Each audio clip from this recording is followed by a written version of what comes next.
What's up, everybody? Welcome to Gojo with Mike Gojo Jr. That is me. With me, as always, first of his name, of House Newman, Brandon. What's going on?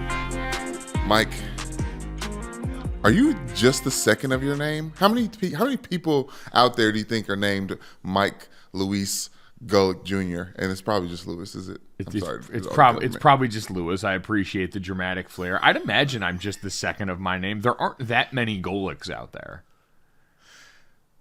Yeah, why is that? What's the family tree? You know how, I don't want to start. It's just bad to start like this, but you know how growing up. Can we restart? Listen, you know how growing up, all your white friends talk to you about where you're from, and like where they're from, and the lineage of things. Like, where's the Golic family tree from? Slovenian is the larger body for the namesake, as is pointed out. So this is a bit for a long time with the guys over at the Dan Le Batard show that are a part of the Meadowlark family, where they found out that at one point our last name used to have an H on the end, so it was Golich, and that's where if you want to find people on like Facebook and stuff like that that'll like randomly friend request us from the motherland, or I think what's left of the motherland, because I forget if that was Yugoslavia was a post-World War II reorg or if it was reorged after World War II. I think it's a post-World War II reorg, but the H like was y'all there. Targaryens to me. More or less. But actually, no, I feel like the Targaryens would be more like Nordic or like whatever skews extremely blonde would be the Targaryens, okay. And I think we're a little more dark-haired people, but But yeah, the Le Batard guys found that out and were pissed and felt like they were lied to, that we've been Golich for this whole time and didn't tell them. It's like the who's the guy who went to Notre Dame and could have won the Heisman? Are we changed his name for the Heisman? Oh, Joe Theismann. Joe Theismann, yes. Yeah. Joe Theismann, the famous Joe Theismann, who became Joe Theismann for Notre Dame propaganda, and he won the Heisman. Hey, listen, it worked, so it was useful propaganda, as most of it often is, even if there's something that feels underhanded about most versions of that. We got a great show for you guys today. No propaganda involved in that at all. Little look ahead at Thursday Night Football. We get to talk to Set Free Richardson, who, if you're not familiar, a name that you're probably more familiar than they think, especially if you're our age. He is the creator of the AND1 Mixtape, and man, if you did grow up when we did, the AND1 Mixtape tour was a huge, especially early on, once it became national, it was a big, early, I think MTV was what used to show it, where you would actually... It was ESPN. Oh, it was ESPN, sorry, yeah, yes. But what became the sort of reality TV version of it, when you had this barnstorming crew of all the guys that ended up making the part of this. Like, Brandon, there's an ESPN 30 for 30 that Set Free Richardson's a part of that talks about all this, and seeing Hot Sauce and all these guys that were the names that we remember from when we were kids, and the songs from the commercials, like My Name is Hot Sauce, I Have the Potion, to tip it to you fast or in slow motion. All of it comes flooding back very quickly, and Set Free's the guy that came up with this entire idea, which is insane.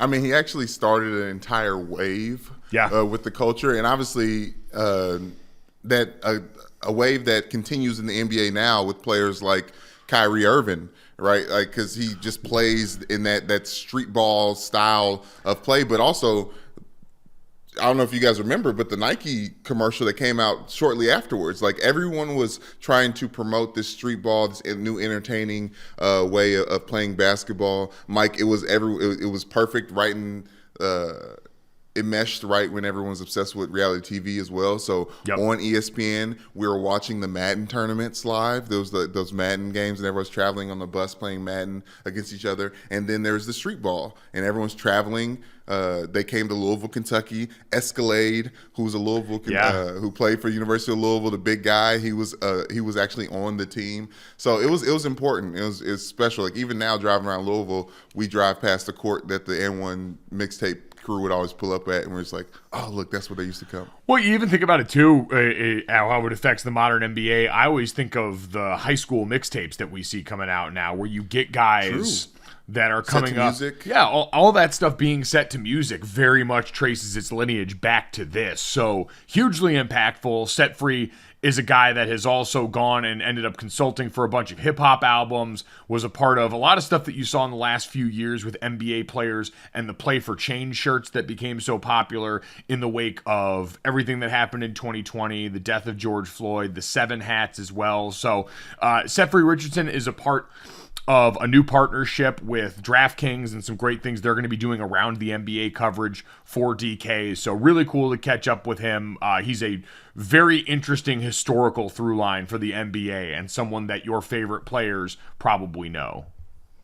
Yeah, and obviously he's an artist. He's obsessed with art. He teamed up with Ron English for a Black Charlie Brown toy line statues that he's in, but with him being obsessed with art, Mike, that's why I think the greatest mixtape ever created, or the greatest mixtape ever, which is the name of the 30 for 30 that he was executive producer with, talking about the AND1 Mixtape days in New York, the creation of where hip hop was born, was the cartoons. How they told the story, Mike, the way he leaned into animation to recreate and reenact these moments was something new for 30 for 30s that I really did enjoy. Yeah, it was definitely a cool flavor to it that you can tell came. Set Free's just a very interesting guy, and I think that'll shine through in this interview very much so. So excited to talk to him about that. Speaking of him, we have decided that as the NBA season got started in the last couple of days, it is early on. We know that a lot of you like us who are people that are listening, or watching and listening football first and foremost, to come to this podcast expecting that. Most of us in the national media end up parking basketball season until December 25th. Like Christmas Day, that hallowed holiday for NBA where you park it on there, you get all the great games. That's kind of the unofficial start of the season for a lot of people. That being said, I'll give the NBA credit. Some pretty compelling opening couple of nights slates of games, some pretty good matchups, and some pretty good performances. And so, in honor of that, every once in a while when we feel like dipping a toe into the NBA waters, the him report, since that's become so pervasive and we just can't help but spill it out there. One of my favorite basketball podcasts is the Hoop Collective with Brian Windhorst and those guys over at ESPN. So the Him Collective will heretofore be known as the portion of this podcast where we just barf out names of guys that went out there and balled. So we'll have that new NFL top 5 from me and Dad that's going to drop today for DraftKings also, and the one team that I have reluctantly now jammed into my top 5 because Brandon, looking around the NFL landscape at this point, and Thursday night's football matchup between the Cardinals and the Saints is kind of indicative of, I just don't know how many teams there are that you can actually come close to trusting right now. So that's the point we're kind of at early in this NFL season. But Brandon, before we get to any of that, I have been so excited for the last couple of days to bother you about what the hell is going on with the Los Angeles Lakers. And everyone who downloads, subscribes, rates, and reviews this podcast, leaves us a 5-star rating, and checks us out on YouTube, always sees the Lakers jersey in the background of your screen on YouTube, understands that you're a big fan of this team. And I just said all that stuff about it being game 1 and how there's nothing to really take away from most of these games as we're just getting back into shit. But the Lakers seem particularly messy through one game. Like, it's a land speed record for how quickly... Brandon, you're going to deny... Wait a minute. Given everything going on in the landscape with the NBA, let's start in California with the Golden State Warriors, the reigning NBA champs. Or you can go East Coast with Kevin Durant, who asked to be traded. Like, of all those things, you want to highlight the messy Lakers. Oh, the Lakers are so messy. I see. You're a testament to the ultimate rule in sports, which is I can make fun of and be critical of my bad team, but an outsider cannot do it. Because if I were to frame this another way, I could see a world where if I hadn't told you this is what I was interested in talking about with the Lakers, and I had tried to talk glowingly about this team, you would have shit all over them. Fair. And with that, let me try to execute the power of listening. Tell me what you want to talk about with these quote-unquote messy Lakers. Let me hear it. So, my whole thing with the Lakers is, Brandon, is yes, you're right. not the most interesting story of the offseason, particularly mostly because they didn't do anything this offseason besides sign Pat Beverly and act like that was a thing. So yes, they were dormant for most of the offseason, and now we get to this part of the season. And yes, the Brooklyn Nets went out and lost badly to the New Orleans Pelicans night one. That was a thing that happened for a team that did have all that drama go on this offseason, that had Ben Simmons come back for his first game and play poorly in a way that I think I'm more willing to understand than most. And I've been plenty critical of some of the things that Ben Simmons has said and done, but he hasn't played basketball in like a year and a half. The last time we saw him was in the Eastern Conference playoffs against the Hawks when he had that fourth quarter where he wouldn't shoot. And for him to come back and go 4-5-5 and foul out of that game, and he was talking about cramping, and he's like, I was a little too excited and probably wasn't ready for how my body would feel coming back to competitive basketball. I said, yeah, no shit. Like, this guy had been off the court with a back injury for a long time, had been dealing with the mental health, dealing with the mental health side of thing that he had talked about as a result of so much of the way that he was covered and way things went for him in Philly, that I was kind of like, well, yeah, if I'm going to afford someone a little bit of time, it's probably him. Mike, at the first game of the season, the person you should give some time to is everyone. Everyone, Mike. There's a reason why all these games were really good. It's because all the starters played deep into the fourth quarter because they need conditioning right now. So when I saw that, shout out to StatMuse. I'm sure we'll talk about them as this podcast goes along. They always put a nice graphic up of the stat line and a silly image of the player. When I saw that Ben Simmons went out there and fouled 6 times, I was like, oh, shit, he active. Yeah. I was like, good for him. Yeah. You know what I mean? Like, that means he was around the floor, chasing the ball, like, trying. Like, we haven't seen Ben Simmons try for a very long time. So, like, yeah, let's not focus on the box score the first time he's tried in a year. It is. It's like when a young quarterback throws a bunch of interceptions. It's like, no, that's good. We want you to try it down the field. We want you to be aggressive with the football and make a few mistakes. That was what we talked about with Nate Tyson, Justin Herbert. Go ahead and throw it in some risky spots here. Go on with your bad self. So the Ben Simmons thing, willing to excuse a little bit. And I think for the most part with that team, with Kyrie Irving and Kevin Durant, you look and say, all right, Kevin Durant still went out there and balled pretty hard, 32 points in 32 minutes. Kyrie Irving, now that he can be back there full time, is usually pretty potent. I guess that's why I sort of put that team to the side. And I'm like, all right, yeah, night one versus a team with Zion coming back who looked like he wanted to send a message that he was back and did. We'll get to them, but Brandon Ingram. The Lakers thing was interesting to me just because of how quickly, and this is part and part because they're an old team. Right? We feel like we know them. It's a little bit more set in who they are, and who they were wasn't very good last year.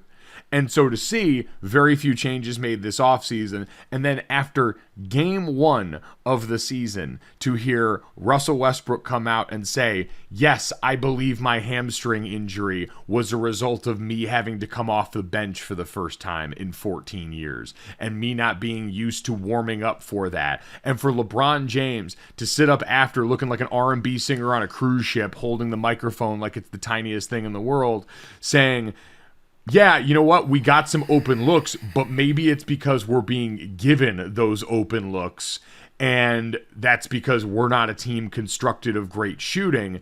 That kind of what sounded like frustrated honesty from a man who most people are going to say put together the team that has not been constructed of great shooting just surprised me a little bit, because that's the version of LeBron that we always get in January. The version of LeBron that's kind of salty with the current state of the roster and understands I need to make it clear to management we're going to be active at the trade deadline. That kind of honesty game one I was taken aback a bit, and I wasn't sure how to process that. To be fair, I am not nervous about that level of honesty from LeBron.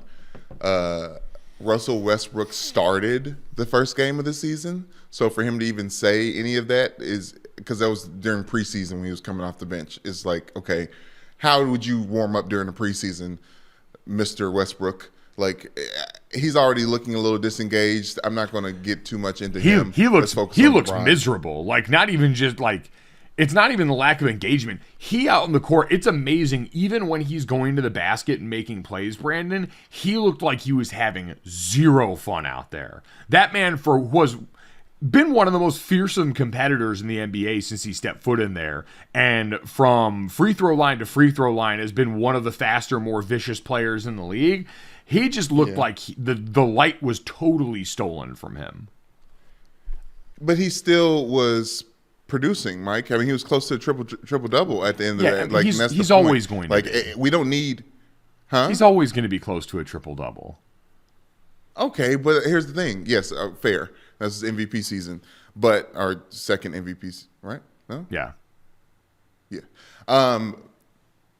Yes, he's coming off the bench. He's role players aren't supposed to be happy, in my opinion. You know what I mean? Like, there's a reason why you come in and you know what you have to do. You gotta go out there and do it, right? Like, JaVale McGee is only happy on social media. Like, I think there's a reality to him realizing who he needs to be for this team, but also recognizing the fact that he needs to be productive to be traded somewhere that's going to mean something and somewhere that he wants to be, right? Like, it's probably sucks that he is, like Katie Nolan talked about people in new places. It sucks that he's at a new job and it's back in his hometown and it's for the team he probably always dreamed of playing for, and it's not great, right? Well, and it's with LeBron and a bunch of his friends. It's just not great. It's not great right now. It's not great right now, and I think the one thing, because when you pose that idea of potentially getting traded to another team that might give him more of the opportunities that he wants. That's what we've seen from Russ for the last few years, right? Where he got sent to bad situations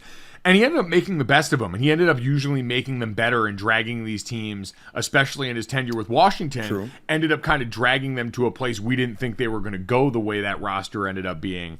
And there's something to that. And then if you're going to go and say, I might take a lesser role on a good team, that's palatable. But when you're coming off the bench for a Lakers team that does not look like it's going to be very good and wasn't last year, that's a little bit harder to stomach, right? It's one thing if late in your career, it's like, all right, I'm going to come off and play big bench minutes for us and be a huge lift, and it's going to be part of the reason why we're a championship outfit. Everyone involved seems to be kind of looking around, and that's the thing about LeBron's reaction that sort of took me back is, when we think about some of what we've seen so far this year, a very frustrated Tom Brady in the NFL barking at people on the sideline, LeBron James after game one giving a very, very way too candid assessment of this roster, it reeks of guys that are great and have been around a long time, I'd imagine can ID when it looks right and when it doesn't very quick, right? Like in my own little world, Brandon, I always think about like, all right, I played college football on the offensive line. If you give me generally any team to watch for a little bit, it's not going to take me long to watch whatever group they've got up front and be able to look and go, all right, the parts work right here. Things look familiar. This offensive line is technically sound. I see what they're trying to execute or I don't. And that to me can kind of reflect back on how they're taking coaching, what this group is going to be able to do, how that team uses them. All those things can communicate to me pretty quickly. And I'm sure for you, the same thing is true about defensive line, where you can tell pretty quickly because you've been around it long enough to know what it's supposed to look like and what it's not supposed to look like and how that generally tends to work. Now, take that out to the highest levels for guys like LeBron and Tom Brady, who have been around for a long time, who have been a part of the championship teams, who have been the part in the middle of these championship teams, and have some of the highest IQs for their sport ever. And for LeBron, I'm sure it's very easy to look around and take a snapshot and go, all right, I've been a part of so many of these runs, I can usually identify the seeds that'll grow into something good, and this just didn't it right now, and I'm pretty comfortable calling it out if I'm LeBron. Yeah, but I think you're... As much as the grace that we're trying to give Ben Simmons, I think you got to think about LeBron as a player coach, and I think he's trying to give that grace to Anthony Davis, right, who hasn't played for a long time, and he knows that LeBron James knows that he is the best player on the team right now, but he can't be if that team is going to do anything of note in the playoffs or in the postseason at all. So I think it's less of LeBron being disappointed or pessimistic about the future for this Lakers team. I think it's more of him understanding the narrative around it, right? Like, well, this team isn't going to get good. This team isn't going to contend until it gets past the trade deadline in February. This team's not going to contend until it gets shooters. Like, period. But that's not going to happen for a very, very long time. But Mike, here, no, I said all a bunch of stuff. I want to get to my point. LeBron knows that this season is about him chasing Kareem's all-time scoring record.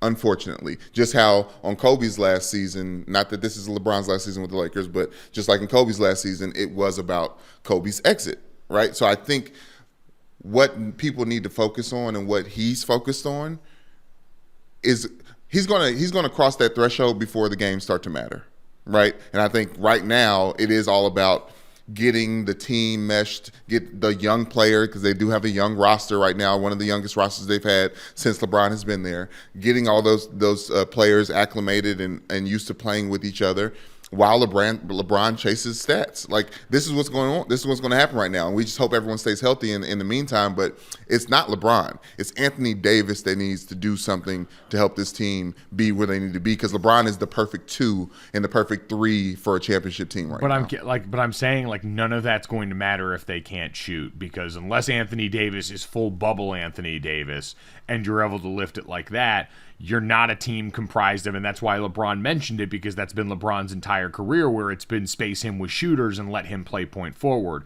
And now that you're spacing him with guys like, I think there's a Matt Ryan on this team who is a G League guy and who I just look at as other Matt Ryan, and all they talked about was he was brought up here to be the shooter, and then I proceeded to watch him miss every shot. Granted, it's game 1. It just seemed like a really ominous start for all of this, and a reminder that the Lakers did do a whole lot of nothing this offseason relative to improving. It's not a whole lot of nothing. I mean, but Brandon, there's a whole lot of nothing with big names. No, not big names. Relative to what their problems are. We said last year they were old and didn't find shooters, and so what do they do this year? They went out and they added not a lot of shooting on the outside. They didn't go and correct the problem that looked like the obvious one between last year and this year, and that's why even one game in, which is, again, the fact that we're having this conversation and the fact that I'm reacting like this one game in is laughable, but at the same time, the NBA is much more known commodity year to year than its NFL counterpart, because injury is less part of this, because the game tends to hold over year to year, because it's a less violent sport. Like, there's a lot of reasons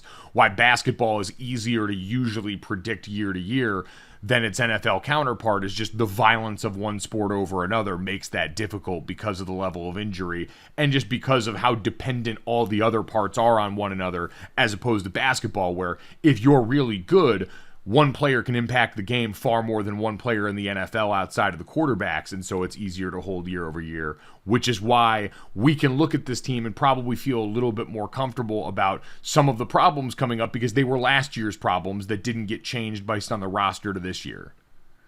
I hear you, but I think injury is more important in NBA than you're giving credit for, because we saw last season with the Bucks, with Middleton out, like that made a difference. With AD out, that made a difference. Oh, I'm not saying it. I'm not saying it doesn't make a difference. It absolutely, and it has for the Lakers. We've seen the seasons where they've missed the postseason, right, because LeBron's dealt with long stretches of injury. Last year, when him and Anthony Davis were both out, I'm not discounting the fact that injury affects the game. I'm just saying that more often than not, year to year, it's not something that tanks it nearly as much. It's not. I'm saying listen, I'm acquitting myself poorly here. I'm saying this poorly. It affects the outcome of seasons.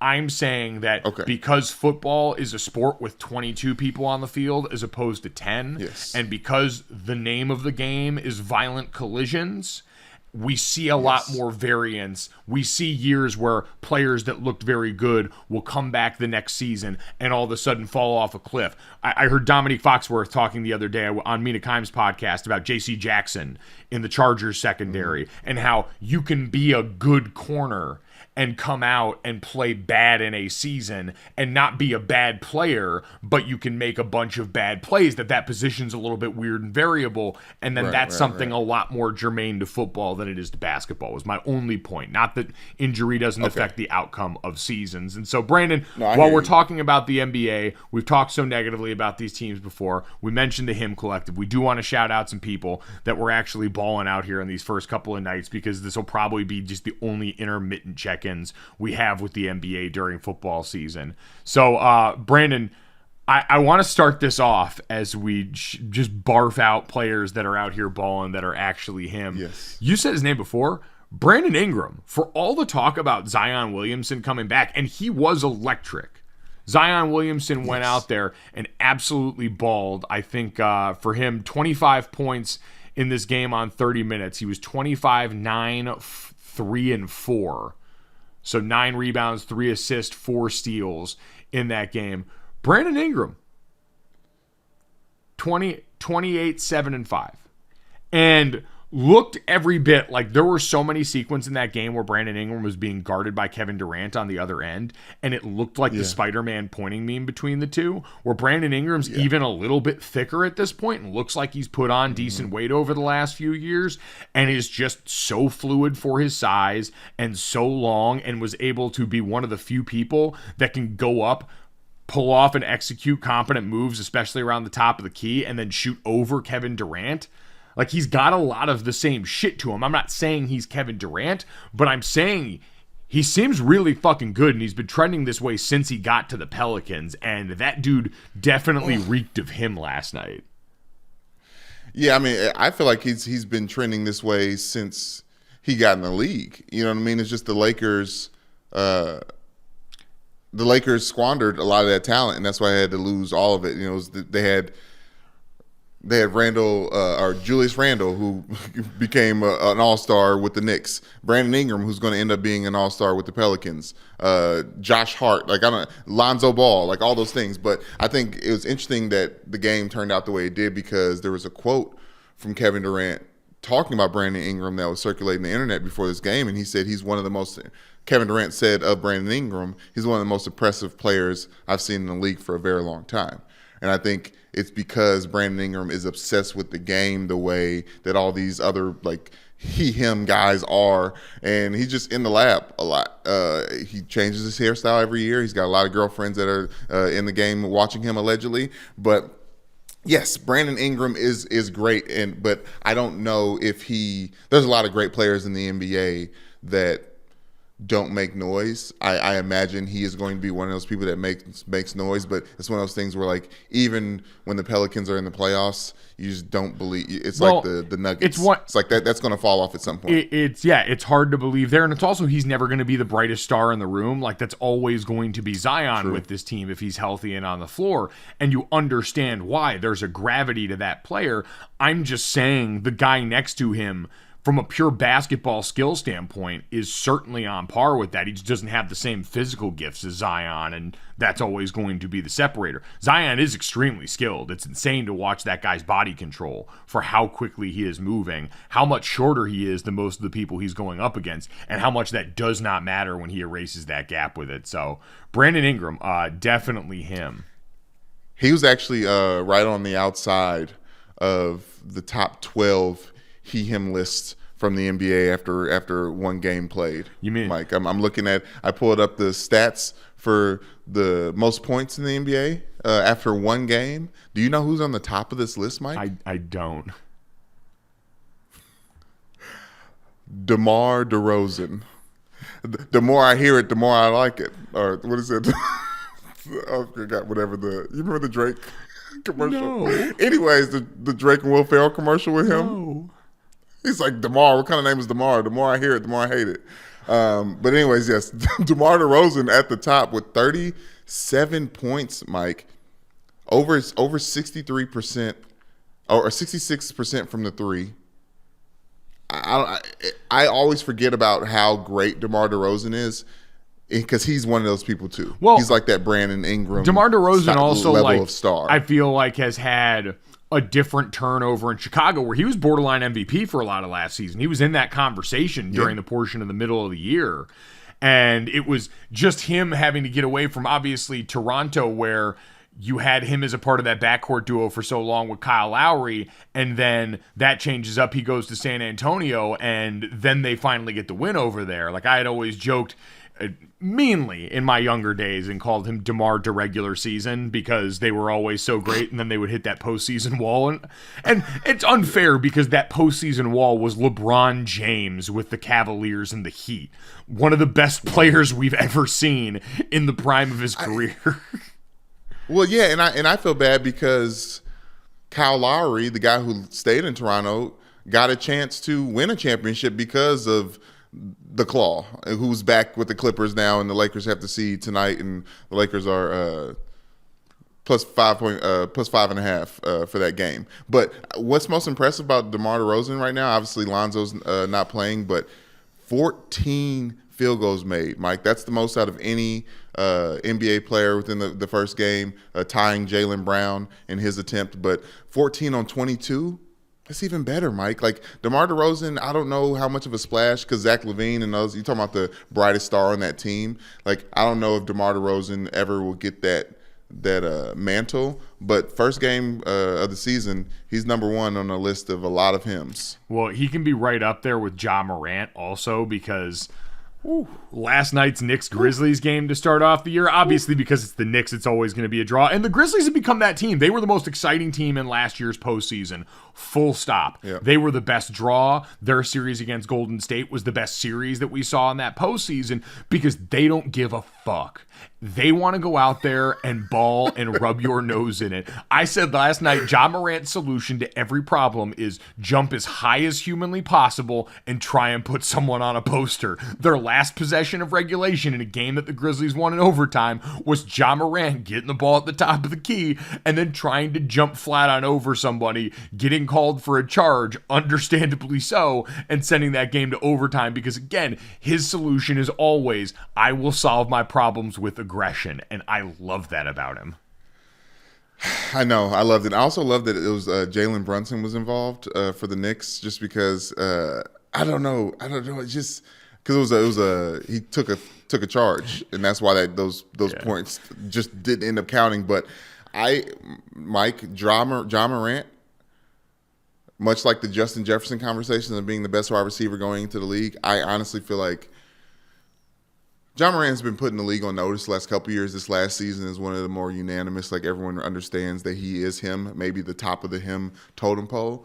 Like, I think this is going to result in a deep playoff run now. Like, this is like Murray State. This is like Murray State. Ja Morant that we're seeing. And remember, he got hurt in the postseason last year, and they ended up playing without him for a while in that series against Golden State, and still made it more competitive than they had any right to. So that's a team, just DNA-wise, top to bottom on that roster, is super interesting. Like Jaren Jackson Jr., physical force on that team. All these guys, like, it was Steve Adams coming off the bench. It was so much fun to watch last year, man. So I am very excited. If the most him energy, like everything encapsulated by that word that we've all just abused into the ground at this point, truly is Ja Morant, who after they were exited from the postseason last year, started getting on IG Live and like drinking and smoking with his friends, partying at the crib. It was incredible in a way that I'm sure made Adam Silver very uncomfortable. South Carolina's finest. Stand up. Brandon, last one that I had down here in the world of basketball, Paolo Banchero, who last time on Dragon Ball Z we saw being mistaken by Formula One race-side interviewers for Patrick Mahomes in a way that felt a little bit more racist than I was comfortable with, which I guess would be any amount of racism. I don't know why I phrased it like that, because then it sounds like I'm comfortable with a certain amount of racism. We all have our thresholds. He was the first rookie with 25, 5, and 5 in his debut since LeBron James. That's pretty good company.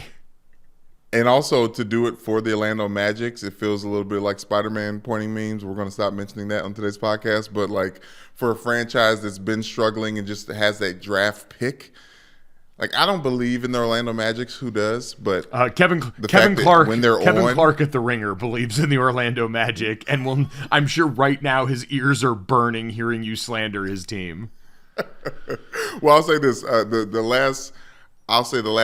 There's one honorable mention for him, and it's because of Steph Curry. Because obviously we saw what he did. It was amazing, and I love forgetting how good Steph Curry is. Like, everyone's like up in arms about it. I love forgetting. I love watching him for the first time. It's like, oh, that's right. He grew up watching AND1 too. Oh, he's a great shooter. Oh, he just has a high basketball IQ. Oh, he can play defense. Like, I love like being surprised by Steph Curry. But the perfect he-him moment, Mike, that is Goten and Trunks doing the fusion dance, talking about Messi, the Boston Celtics getting their first win of the season, and Jaylen Brown and Jason Tatum combining for 70 points, 35 each.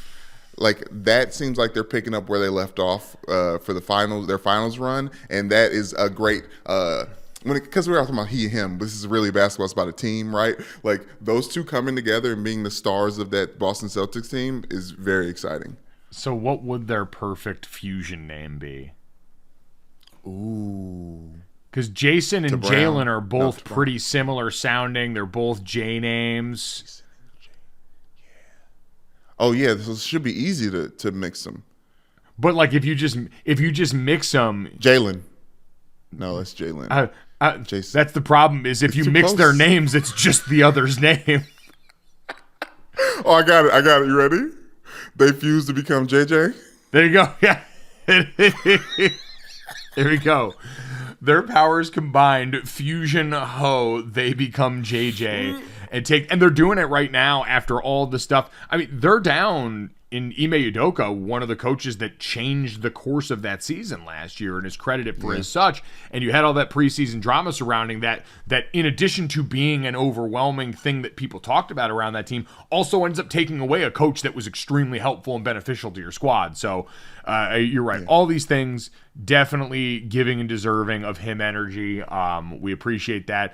And again, who knows? This could be the last time we talk about basketball for months. This could be the start of Wednesdays during the middle of the season where, all right, if you're willing to actually, and this is the other part of it too, Brandon, I'm realizing now in my peanut brain why this is happening. The load management hasn't started yet. We haven't had to worry about these Wednesday night primetime games where players are now in the middle of a season. They're not playing themselves back into shape anymore. So this is why we should enjoy this one and appreciate the fact that we're getting a lot of good on good right now that probably won't exist this time in November. Yeah, this is in my mind, this is the NBA's preseason that matters. Yes, exactly. And we greatly appreciate that from them. Speaking of things that matter, we're going to take a quick break. And when we come back, we are going to talk to Set Free Richardson about what he has got cooked up in the kitchen with the folks at DraftKings for coverage of the NBA this season. All right, this is really cool for us. Really cool project DraftKings is involved in. You guys see DraftKings, and we're covering the NFL, the NBA, but DraftKings wanted to go a step further and make sure that as they're covering the NBA this upcoming season, it's not just everything on the court, it's off the court, it's the culture surrounding basketball. And in order to do that, they linked up with some of the best in the business, including our next guest, Set Free Richardson. Is culture curator like the best catch-all term that you think describes who you are and what you do? Would that be accurate? Yeah, I like that. Yeah, I'll go with that. It sounds great. I might have to check Wikipedia, but I like that. Well, and everyone else may know curator over at the Compound, well known for his role in launching the AND1 Mixtape, the AND1 Mixtape tour, all the great things that guys like me and Brandon grew up watching. So, Set Free, first off, we appreciate you coming by and chopping it up with us. How you doing? I'm blessed, man. Thank you for the opportunity, man. Yes, it's been an amazing ride, man. DraftKings is incredible. It's just, compound means two things coming together, so this is a perfect compound for us. And for people that might not be aware, because it's a really cool concept, what you brought together with Compound, explain kind of what the setup is and the idea around Compound for you and what you've been trying to create there. Well, basically everything in life is about putting two or three things together, peanut butter and jelly, man and wife, grits and eggs. So, that extends in culture, and it started really when I, first really understood it was, putting hip hop music to streetball footage on the mixtapes. And, it was always trying to connect two different things that, not two totally different things that didn't make sense, but things that come together that was already there. And that was the name where Compound came for the brand and the space and just everything that I do.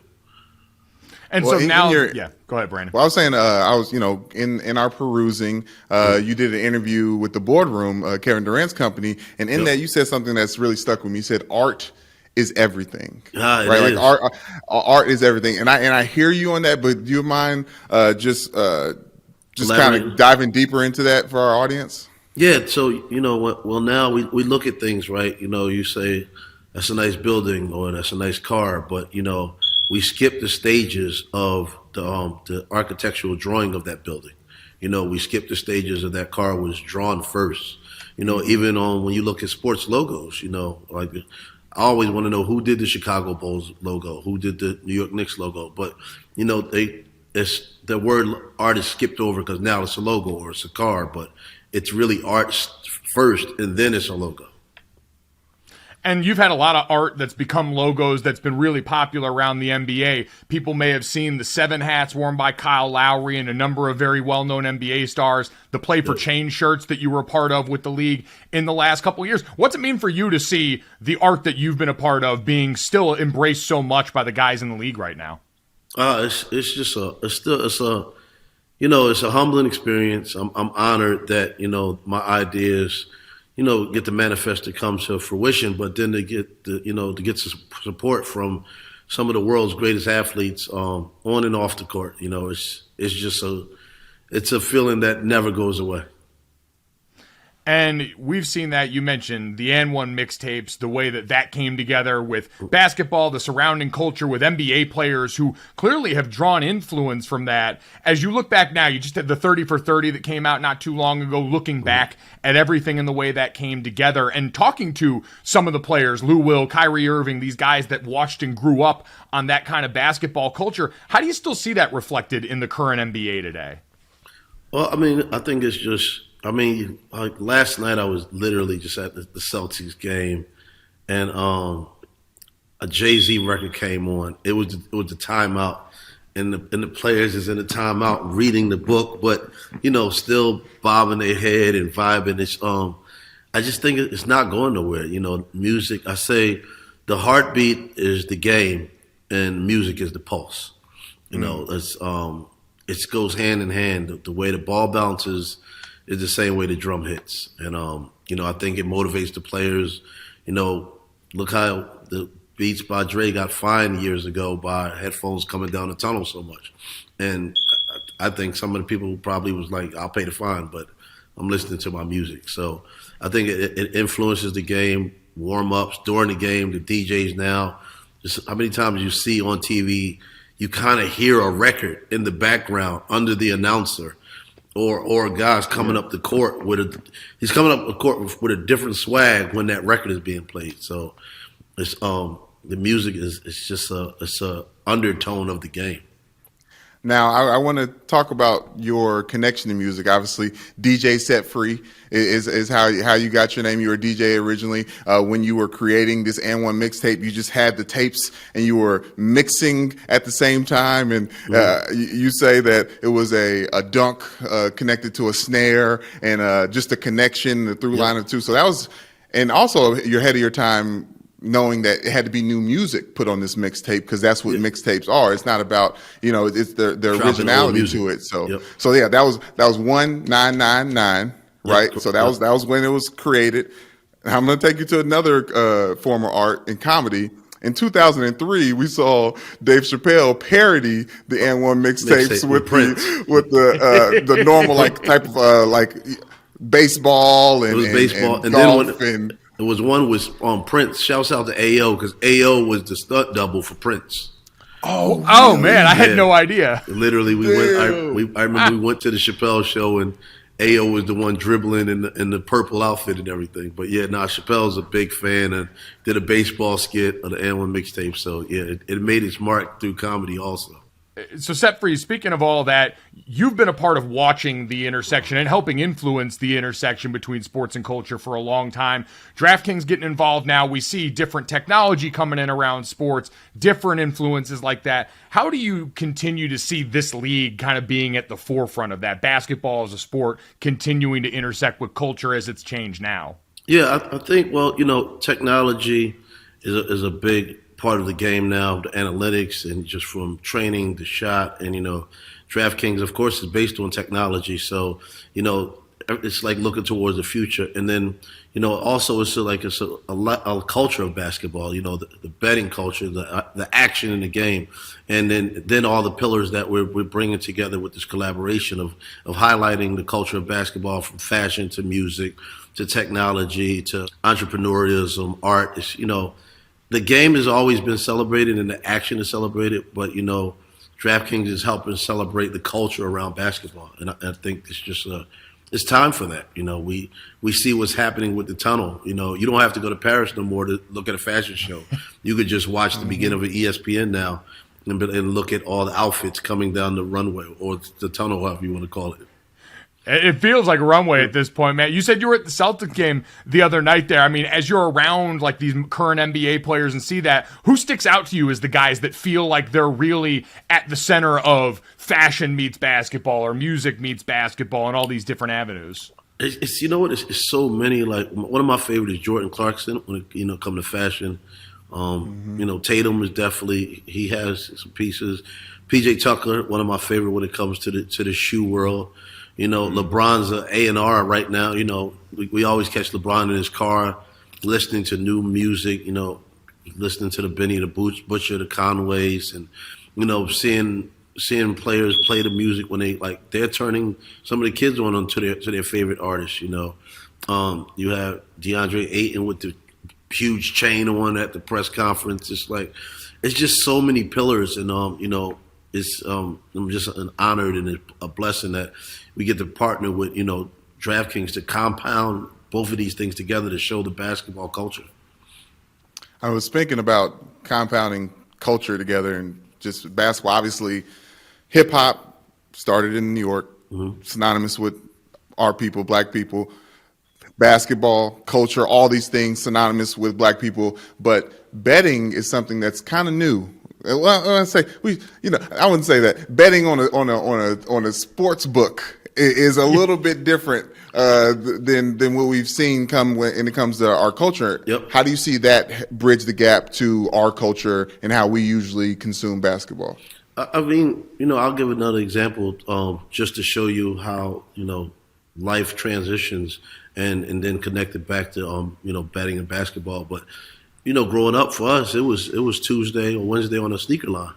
We was not thinking about ever buying sneakers on the app. Even when it came out, it was like you heard all the excuses. I gotta feel it. I gotta touch it. I want to smell it. You know, like. But now we are online. Get it? What is it? Got them? Not got them? Yeah. You know. So same with the betting culture. You know, 60s, 70s is the number spot. You know, then 90s, 80s poppy spot, and now, you know, I think the transition is you know, you have your phone in your hand 21 hours a day. You're checking the game, you're checking the stats. Now you might as well place your bets, you know. So I think it's already happening. But, you know, when you look at, I always make a lot of examples and say left hand, right hand. When you look at that sneaker analogy on the left hand, we're doing the same kind of flow is happening for betting on technology. It's such a different part of the sports now, but it's one that has become so much of a part of it. It's one of the many changes, and I'm curious because you're like a through line of basketball history surrounding the culture of this sport. You've seen so much of it. So for you, what's one of your favorite things about the NBA culture we got right now, and what's something you missed from back when you were first getting involved in all of this that you kind of wish could be brought back into the current game? Hard fouls. Let the players play. You know, I think, you know, in the paint, I don't even know if there's any more paint on the floor because nobody's in the paint. You know, but I seen AD the other night.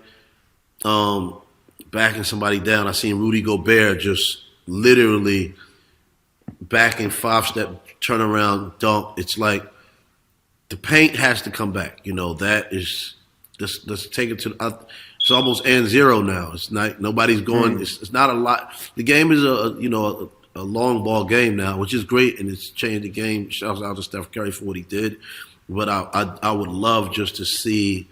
You know, we have a new Twin Towers in Minnesota. You know, like True. Cat. I really would love to see like they're the new Spurs. You know, like with Cat and Rudy. Like if they go in that paint and do what what we grew up seeing, I just think it could be a dominant force and make the game fun again. A different part of fun that I don't think the younger generation got to see. The wars in the square box. No, I think that always is at the center of that, yeah. Yeah. Well, you know, art and fashion, everything always comes back, right? But it's going to be hard to see it now that we're moving to positionless basketball, right? Like we don't see LeBron's playing the 5. You know what I mean? Like Ben Simmons, I heard, was talking about playing the 5. I mean, and that could be good for them. could be. No, I mean, I think it's I love seeing Ben play the 5 and KD play the 5, and I mean, it all started with Magic, though. Magic was the first person, to my knowledge, that could play 1 through 5. They did it in the finals, so it changed everything. Totally. It did. And it is a lot different now, but I think we're getting to a time in the league here, too, with a lot of the young guys coming up. You got so many different body types and styles. Zion, if he stays healthy this year. What Ja's been doing with the Grizzlies. Like, do you have any of these up-and-coming guys or teams that you've been really excited to watch grow and continue this season? Yeah, no, I'm super. Like I said, Minnesota, picking up Rudy, picking up my man Kyle Anderson, slow-mo. Anthony Edwards I think they're gonna be ridiculous. You got Brandon Ingram and Zion at the young guns. You got CJ, half coach, half player on floor general. So I think the combinations is what I'm really excited about. You still got D Book, Chris Paul. You got this each one teach one thing going on with young guns. Connected with legends, and then that not old, the old generation, but a tier in the middle of that. Emmanuel Quickly, one of my favorite. Maxey on the Sixers, another one I love. Just so many. Ice Trae in Atlanta, so many young guns. But you got the vets. We got a lot of injuries back this year. We got the Claw, LA. We got PG. What they're gonna do over there. You got Pat Bev and seeing him with LeBron, and who would have ever thought? And now we going to get a healthy KD and a healthy Kyrie and a healthy Ben Simmons, like just that trinity. Then the Sixers picked up. You got the Philadelphia Rockets right now. Like that's what I call it. You got two teams blended together. So you got PJ Tucker and Harden playing. It gave him his old familiar feel, and then you got Embiid, and it's gonna be a good season, man. I'm super excited. And like I said, all the pillars of from the fashion to the music to the art, just everything. So do you think James Harden's slippers and sleeping pants qualify as fashion? He killed it. The pants was killer to me. He killed it. The slippers, he was very comfortable last night coming down the tunnel. He was comfortable. The pants, it was like a wool fabric with the hanging drawstrings. He killed that. The top was fire.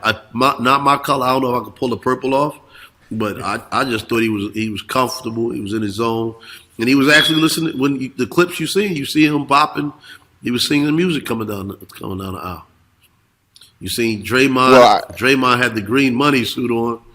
I say he looked like straight like a villain. He looked like the Riddler coming in there, especially after putting his hands on his teammate.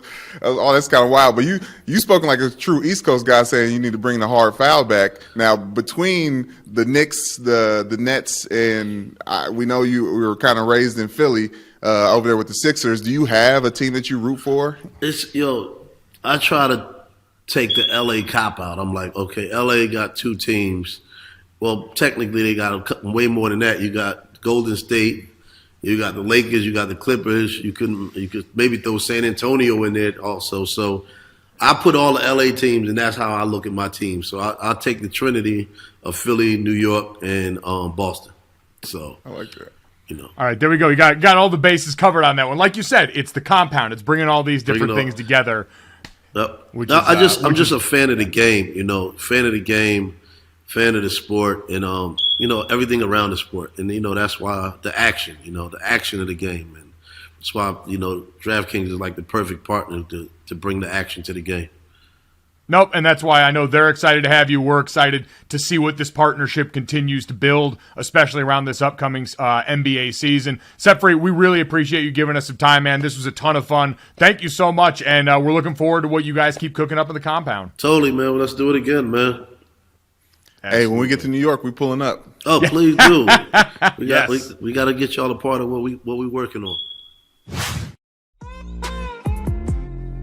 So before we get to our favorite part of this podcast, Brandon, every week DraftKings has me and my dad put out a list of our top 5 teams in the NFL leading into usually Thursdays, because we got Thursday night football coming up, which we mentioned. Saints and Cardinals. DeAndre Hopkins back for the Arizona Cardinals, who are about 2.5-point favorite in this game, basically getting the home team love. Going up against interesting team for the Saints, who is going to be down Jarvis Landry in this game, Michael Thomas in this game, I believe Marshawn Lattimore on the other side, if you're looking into what that matchup could look like secondary-wise. And so it's going to be interesting. The Saints have become much more of a rushing team. I was not aware the Cardinals had improved to an extent. Yards per carry number still not great on defense, but better EPA team on defense, expected points added to that outfit there. So an interesting enough matchup for a team in New Orleans that had been so injured at quarterback, they turtled back into letting Taysom Hill go out and tote the rock some more. Both of those teams are kind of indicative of how difficult it is to find good teams that you can trust, because the Kyler Murray Cardinals are the ultimate untrustworthy team. They're so dependent on Kyler going out there and doing something special, flash in the pan stuff outside of the structure of that offense, that, you know, it's hard to look the rest of that game and see it. Kyler Murray's likely going to have a stat line that's like 35 pass attempts in this game for 220 yards, and they're somehow going to be in it in the fourth quarter because he'll have scrambled 80 yards on one play to launch a ball downfield. The Saints have had Jameis Winston dealing with really bad back injuries all year long and other ailments there, an offensive line that changed up, all sorts of stuff that have made them far less than the team that a lot of people thought would contend with the Tampa Bay Buccaneers in the South. Now, both of these divisions have seen that come down a lot, right? They are contending with the Buccaneers because the Buccaneers aren't very good right now. The NFC West is a team that's a division that's struggling top to bottom because of a lot of injury and turnover in that conference.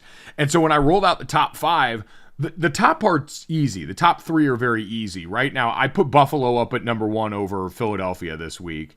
I think based on what we saw last weekend in that game against the Chiefs, that's the best team in football.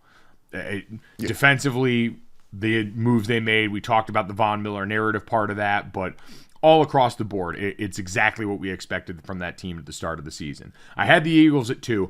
I thought about putting the Chiefs there. I, for a long time, thought about putting the Chiefs there at number 2, just because, again, they had gone toe-to-toe with the Bills. We're so familiar with what that Chiefs model can look like, and now that you've got some of the changes there with Juju Smith-Schuster and company that started to look like they were paying off in the last 2 games, him and Travis Kelce going off in back-to-back games.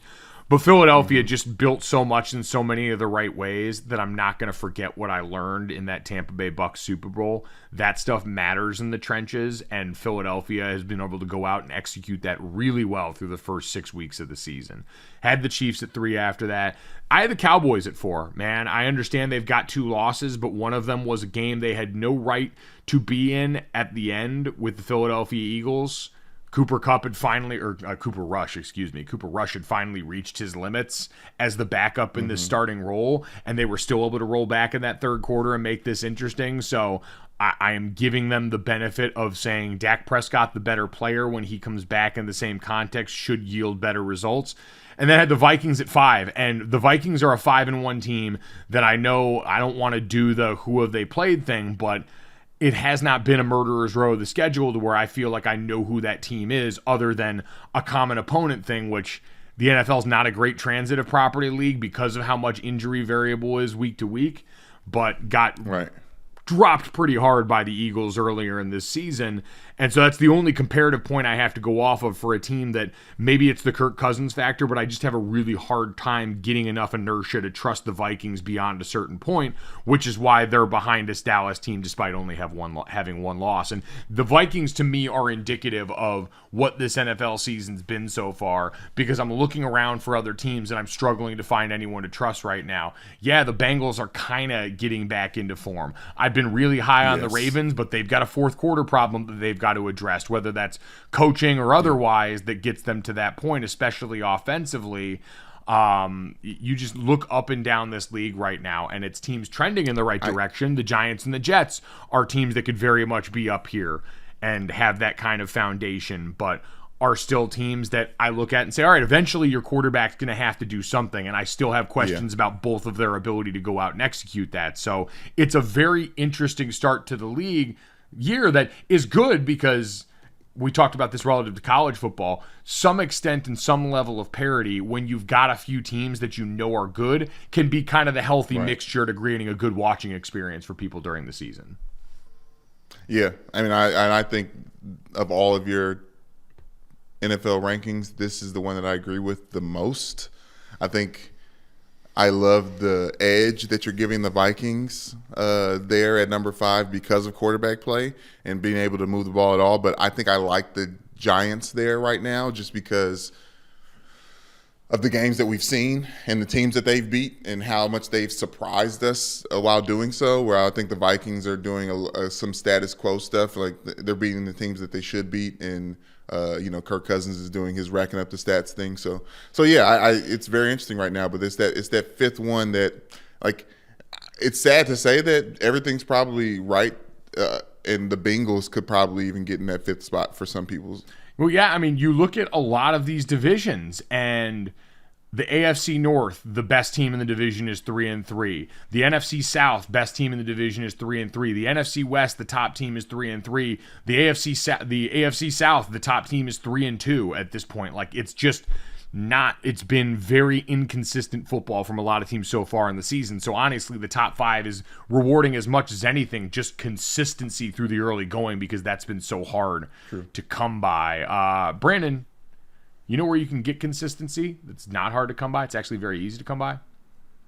Where? From our friends at Game Time, Brandon. They are supporters of this podcast. They are a service that we think can be very helpful to all you listening right now. Game Time is the fastest growing ticketing app that guarantees the lowest price on your tickets to all your favorite sporting events, concerts, shows. You can actually, in the app, go look and see the view right from the seat that you're going to be buying and check out in less than 30 seconds. Top to bottom, it's a super easy user experience. It's one I've gotten to go in and check out personally. You can go here and really geographically, it's going to pull up wherever you are a nice menu of whatever events are coming your way, and both coming down the pipeline as we go along here and even the day of. That's the beauty of this, is you can get cheap ticket options the day of for the event of your choice. Find your way in there and have a great time for that. I keep saying we're coming up. We had our last sleep. Tonight is the night. Midnights from Taylor Swift comes out. There's a lot of stuff about a 3 a.m. very chaotic surprise that people think could be a tour announcement that we've finally been waiting for a really long time, with 4 albums under her belt. And so getting a head start on that, I will absolutely be going and trying to utilize the folks' Game Time to make sure that I not only get a great experience, but an affordable one. So download the Game Time app, create an account, and redeem code GOJO for $20 off your first purchase. Again, that's GOJO for $20 off your first purchase. Terms apply. Download Game Time. Last minute tickets, lowest prices guaranteed. All right, Brandon, from Game Time to what time, as in, do you know what time it is, sir? I do, Mike. That felt better in my head than it did coming out of my mouth, by the way. I don't know. I think I don't know if we're just synced mentally, because I felt it the way you intended it. I was like, ooh, we almost did a fusion dance of our own.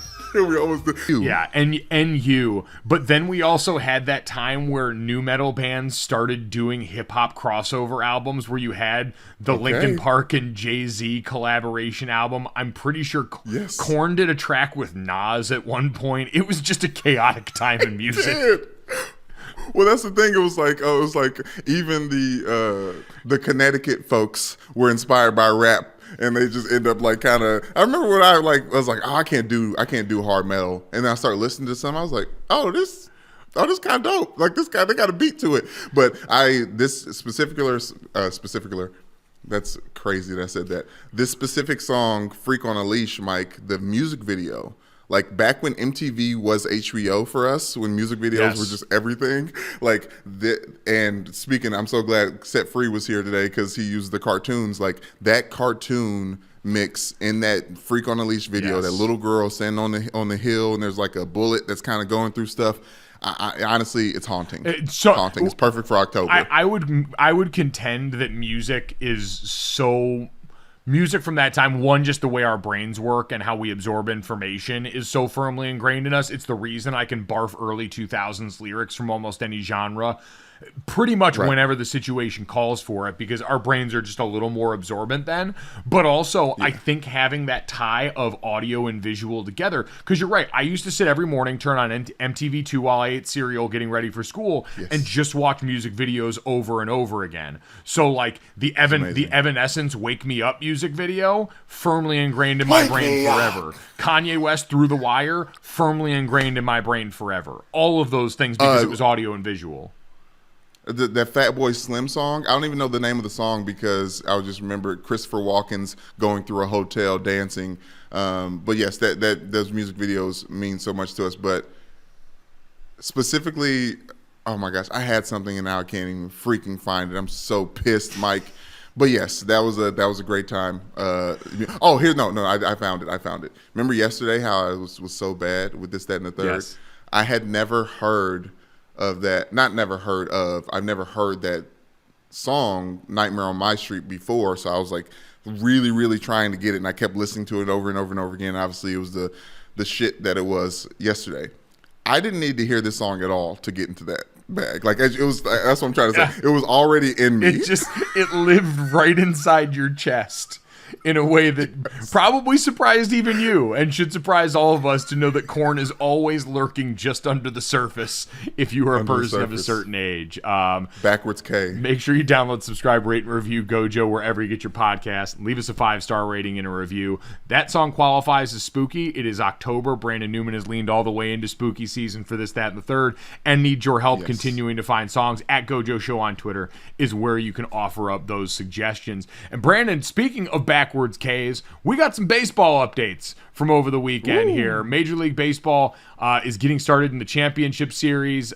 We had a couple go on yesterday. The Padres came back and managed to even the series at 1 apiece against the Phillies. Stormed back with a major comeback in this game. They erased an early 4-0 deficit and eventually ended up winning Game 5. Big shout out to the fathers. Did you see those Padres fans doing the really uncomfortable song on Good Morning America? No. Oh, Brandon, it's so bad. Hold on. Was Ginger involved? No. Ginger is the meteorologist at Good Morning America. Big fan. Was it? It's not Ginger Z, is it? It may be. All right, Brandon. Here. Billy going down to yellow and brown. That's what's in. Padres on the loose.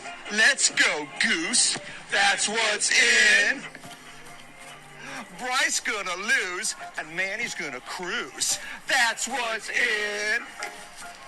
Give Philly no slack and send them back. That's what's in.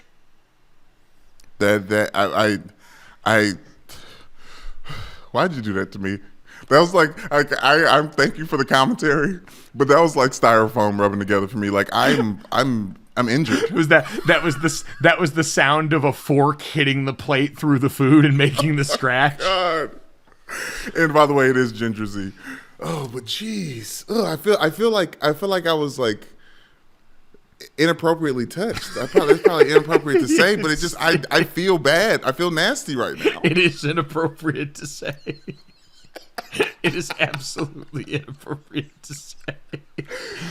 Which is why I'll transition immediately to the Astros beating the Yankees in Game 1 of that series. And Justin Verlander, speaking of him watch, goddamn, 11 strikeouts in 6 innings, sets a major league record with his 8th double-digit strikeout game in the postseason. And that ended up being the difference. The Yankees got on the board earlier in this game, which I was simply unaware of. Again, I'm parachuting in for postseason baseball. You guys know. You guys have been around here long enough. I'm a dumbass football brute parachuting in because I don't have the attention span for 162 games, but I love postseason baseball because there's actual stakes attached to it. And Harrison Bader last night was the first person to get on the board. Solo home run for the Yankees early in this game. He had 5 home runs in 86 games during the regular season. had never homered 4 or more times in a 6-game span before. He has now hit 4 home runs in the postseason this season so far. His 4 blasts in the postseason are the most ever in a player's first 6 postseason games as a Yankee. So he went out here, and the best part is, Brandon, obviously, his last name conjures up a bunch of different things. And I, sort of tongue-in-cheek, asked Yankees fans, like, you guys have been calling him Darth Bader, right? Because that's the nicknames it deserved. And it was pointed out to me by many fans that he has actually been referred to as Master Bader, which is perfectly appropriate because he stroked the shit out of that thing. Wow, Mike. Baseball's sexy, man. That was good. Baseball's sexy. Baseball's sexy as hell. Baseball's sexy as hell. Verlander being sexy as hell is kind of something that I'm surprised about. I think because I don't follow baseball as closely, I expect all of the stars to fall off a cliff faster than the stars of the sports that I watch every day. And I was like, oh, Justin Verlander. Still making history. I mean, at 39 years old ass Justin Verlander going out there and fucking dealing. And it was the difference in this game, by and large. I think through 2 innings had thrown something like 45 pitches, and then after that just dialed it in and started mowing dudes down. So really cool situation there. Obviously, a ton baked into that rivalry going all the way back to the cheating scandal. A lot of bad feelings there. Got off to a pretty impressive start. Brandon, let's get to that. That is right up the alley of this show here. The Philadelphia Eagles offensive line is putting out a Christmas album. I am Brandon fucking jazzed for this. The best center in the NFL is going to be on a Christmas album, you say? So it's Lane Johnson, Jason Kelsey, and Jordan Mailata are teaming up together to release a Philly special Christmas. So you guys get the play on words. They got help from former Eagles linebacker and the fastest player in Madden minigame history, Connor Barwin, for a Philly special Christmas that'll pop on December 23rd. They got together and they wanted to express themselves through the joy and majesty of song. They're going to release Christmas, in parentheses, Baby Please Come Home, as a single on Black Friday. There's also going to be classics like White Christmas, Merry Christmas Baby, Blue Christmas, as well as Eagles play-by-play announcer Merrill Reese reciting The Night Before Christmas. Brandon, I am such a big fan of Christmas content. I went back and listened to the Casey Musgraves Christmas album the other day just for fun, and I promise you can experience that joy in whatever month you want. I did it almost as a test study because I think at that point I did this still in either early October or September. A joyous experience. And so if the Eagles wanted to drop this Christmas album tomorrow, I would listen happily. I would light candles. I would put on a sweatshirt. I would get under a cozy blanket. I would imagine myself back in a much colder environment, and I would happily drink it in even if we're not within the bounds of Christmas time, because you don't need that. You can be happy any time of year. Okay, on a day that Taylor Swift is about to drop new music, I'm very, I know that this is dangerous to say, but Casey Musgraves' Christmas album, like, how dare you compare that to anything that a group of football players are going to put out for Christmas album? Like, I think Casey Musgraves is like, in what way are you saying I think that? Casey Musgraves is on the mountaintop. Well, no. And I bring it up to say, because Taylor Swift should not. I don't like the fact that she's trying to make a new song. Everybody tries to do the Mariah Carey. Like, Christmas Tree Farm only works if you're still a country music star, sweetie. I'm sorry. Oh, don't you leave that alone? Don't you sweetie her? Let's leave that alone. Don't you sweetie her? I said it. Don't you sweetie her? Not on this podcast. Okay. Not on this. Okay. Not on this holiday. Okay, how about that? That was for you then. All right, fine. Sweetie. Fine. You can sweetie me all you want. that was you sweetie her sweetie. direction. You're going to have an army of internet white women ready to gut you. Oh my gosh. What's the younger generations of Karen's called? But anyways, yes, I hear you. I love it. I like the fact that they're breaking the mold with this, because let's be real. How many years into this thing before we put out a holiday themed album? Oh, Brandon, you know? It's my dream. I wasn't on the track, but I was a part of a Christmas album. Mikey A, great producer for us, Mike Antono at ESPN, who now has been helping produce my family's podcast, Sorry in Advance, which you can get wherever you get your podcasts.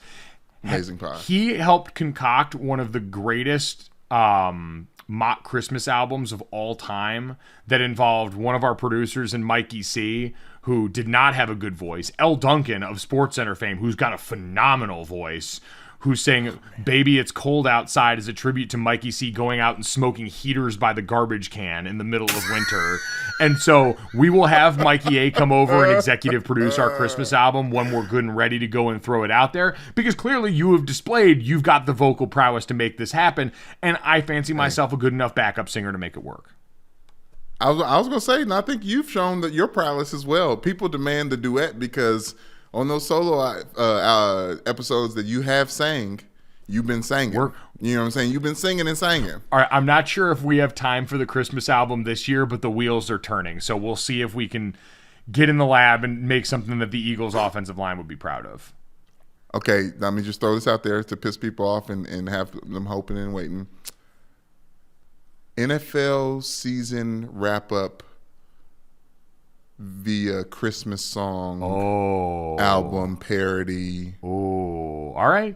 Okay. All right. Hey, just sprinkling it out there. Just speaking, manifesting right now. Yes. We're like Aaron Rodgers. We're being careful in the words that we choose and the message that they send, because words have power and they have spells. And absolutely. Brandon, pictures also have spells. Let's get to the third. Dalvin Cook was sitting courtside last night at one of the basketball games. I'm trying to quickly pull up the tweet to see which one right now. Timberwolves. I don't know who they're playing, though. All right, so he was sitting courtside last night at the Timberwolves game, where Rudy Gobert all of a sudden, very offensively gifted, by the way, which was shocking. He's been set free after the Utah Jazz thing. But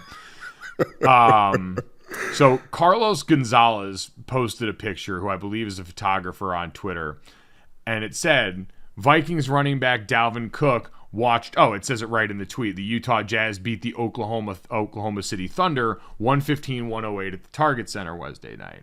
And that's not overly remarkable in any normal sense. He's a star player at another team in town. They tend to support one another pretty well, and they tend to get good tickets to do so, courtside, from rich people that they know. The thing was interesting was it looked like the Jack Link's beef jerky Sasquatch was sitting right behind him in a photo, just being completely unacknowledged by everyone. The Jack Link's beef jerky Sasquatch was being allowed to watch this game in a piece that most will never know. Mike, the best part about it, honestly, is the fact that when you look at celebrities that are courtside during NBA games, right? You focus so much on that celebrity, and you never consider the human being that's sitting next to them, that's just their friend, family members. You know, Jack Nicholson always has his son around. Like the other people that are on the floor seats that aren't celebrities aren't mentioned, Mike. And this is a perfect iteration of that exact same thing happening, where we run to talk about Dalvin Cook and ignore the fact that Bigfoot is sitting next to him watching the same game of play. Now, this picture feels like it's part of a long marketing con, which stay woke and open your third eye, because we're always being sold to. That being said, Brandon, when you said we talk about celebrities, I instantly just transported my brain to thinking of Sasquatch as a celebrity, and now going from this courtside picture to tabloids following him outside his house when he's going out in the morning to take his trash out, and he looks like shit and he's in his pajamas, and they take those really shitty pictures of celebrities that they print in the rag mags by the checkout counter at the gas station. Like his hair is all is perfect in this photo because he's right. He's gonna have it courtside. He's gonna have it in a messy bun when he's going out to get his garbage and take the cans in. He's got his coffee in his hand. He's got a shirt with a stain on it. You know what it reminds me of is when everyone went nuts about those cavemen from Geico. And then they became celebrities, had their own TV show, and I don't know if anyone was really obsessed with it as much as it was just another bad decision by Hollywood.